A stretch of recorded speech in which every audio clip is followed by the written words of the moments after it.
Economy পড়ে যাবে, তেলের দাম বেড়ে যাবে, প্রেশিয়াস জিনিস পাবেন না, নিত্য প্রয়োজনীয় জিনিসের দাম বেড়ে যাবে। একটা ব্যাটল অনেক কিছু নষ্ট করে ফেলে।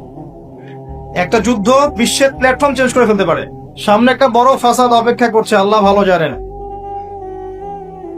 একটা বড় মালহামা হবে পৃথিবীতে, মহাযুদ্ধ। এই যুদ্ধে পৃথিবীর অনেক মানুষ মারা যাবে, এমনটা হাদিসের মধ্যে এসেছে। কে জানে, আল্লাহ ভালো জানেন এটা কবে হবে, কত সালে, কিভাবে হবে, আল্লাহ ভালো জানেন।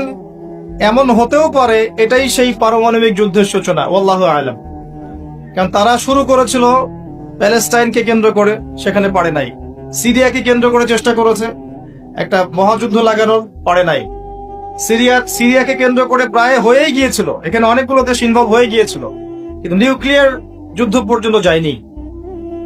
কিছু মানুষ চাচ্ছে, একটা সভ্যতা চাচ্ছে যে পৃথিবীতে একটা মহাযুদ্ধ ঘটুক, এর ফলে পৃথিবীর ম্যাক্সিমাম মানুষ যেন মারা যায়, পরাশক্তিগুলো দমন হয়ে যায়, সে নতুন করে রাইজ করবে, সেই অপেক্ষায় বসে আছে। প্রথম বিশ্বযুদ্ধের পরে একটা কান্ট্রি বিশ্বের রুলিং স্টেট হয়েছে, দ্বিতীয় বিশ্বযুদ্ধের পর আরেকটা কান্ট্রি বিশ্বের রুলিং স্টেট হয়েছে।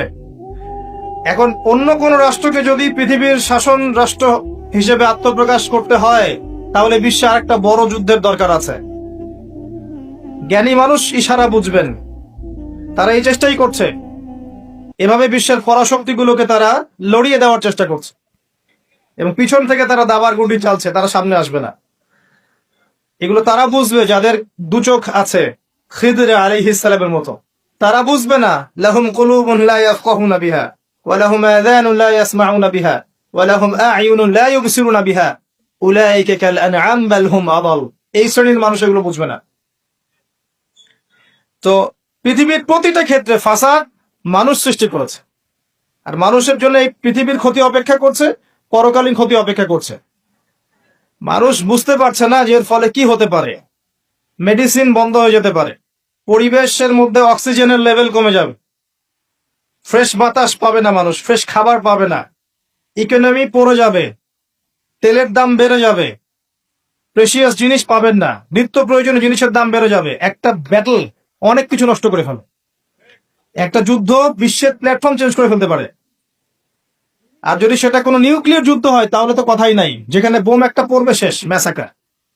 আর এখনকার নিউক্লিয়ার ওয়েপেন্স গুলো ওই জাপানের হিরোশিমা নাগাসাকির মতো নয়, এখনকার গুলো আরো অনেক শক্তিশালী।